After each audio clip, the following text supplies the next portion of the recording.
क्या आपके पीरियड्स इतने हैवी आते हैं कि हर 1 से 2 घंटे में पैड बदलना पड़ता है? रात में नींद टूट जाती है, क्लॉट्स आते हैं और फिर भी आप खुद से कहती हैं कि कोई बात नहीं, सहन कर लेंगे। दोस्तों, आज भी बहुत सी महिलाएं अपने इस दर्द को इग्नोर करती हैं, लेकिन याद रखिए, हैवी पीरियड्स नॉर्मल नहीं होते। दोस्तों, घर संभालने वाली महिला हो या ऑफिस जाने वाली सर्विस वुमेन, सुबह से रात तक वो बिजी रहती हैं। घर, बच्चे, नौकरी, परिवार की जिम्मेदारी, लेकिन जब बात आती है अपने शरीर की, तो सबसे पहले वही कंप्रोमाइज़ करती हैं। बहुत सी महिलाएं खुलकर बोल ही नहीं पाती हैं। ब्लीडिंग ज़्यादा है, पेट में दर्द है, कमज़ोरी रहती है। ये तो वुमेन प्रॉब्लम है, यही सोच के सब सहन कर लेती हैं।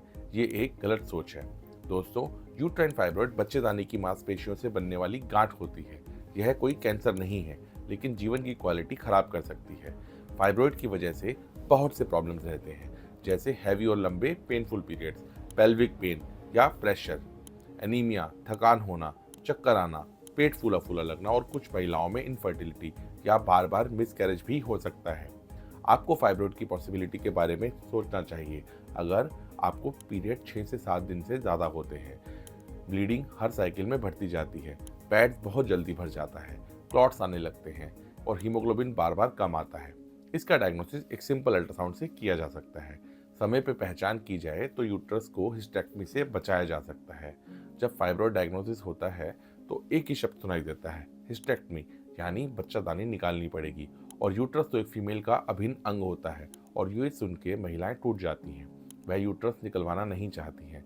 बहुत बार फैमिली भी इसके लिए रेडी नहीं होती है, लेकिन कोई दूसरा ऑप्शन बताया ही नहीं जाता है। नतीजा, इलाज टाल दिया जाता है। ब्लीडिंग चलती रहती है, एनीमिया बढ़ता रहता है, पेन को नॉर्मल मान लिया जाता है। यह चुपचाप सहना सबसे बड़ी बीमारी है। आज पूरी दुनिया में एक सोच मजबूत हो रही है, सेव द यूट्रस, मतलब हर फाइब्रॉइड में यूट्रस निकालना जरूरी नहीं है। महिला को ऑप्शन जानने का हक है। यूट्रस सिर्फ एक ऑर्गन नहीं, एक महिला की पहचान होती है। मॉडर्न मेडिसिन का फोकस अब यह है कि अगर संभव है तो यूट्रस को निकालने से बचाना चाहिए।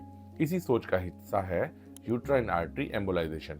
बिना ऑपरेशन, बिना यूट्रस निकाले, बिना किसी कट के फाइब्रॉइड को ठीक कर दिया जाता है। कैसे? चलिए आगे वीडियो में जानते हैं।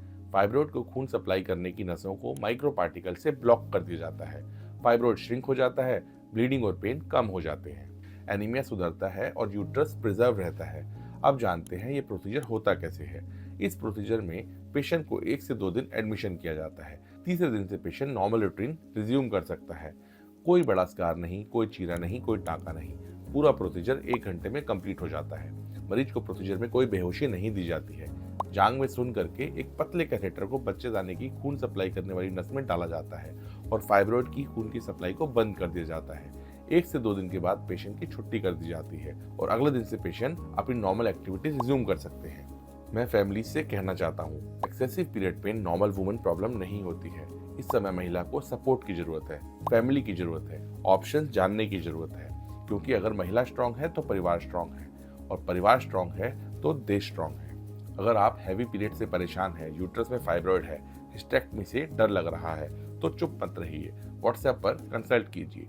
सेव द यूट्रस मूवमेंट का हिस्सा बनिए। सेकंड ओपिनियन जरूर लीजिए। अगर फाइब्रॉइड है तो यूट्रस निकलवाना जरूरी नहीं है, उससे बेहतर इलाज अब उपलब्ध है। नमस्कार, टेक केयर, थैंक यू।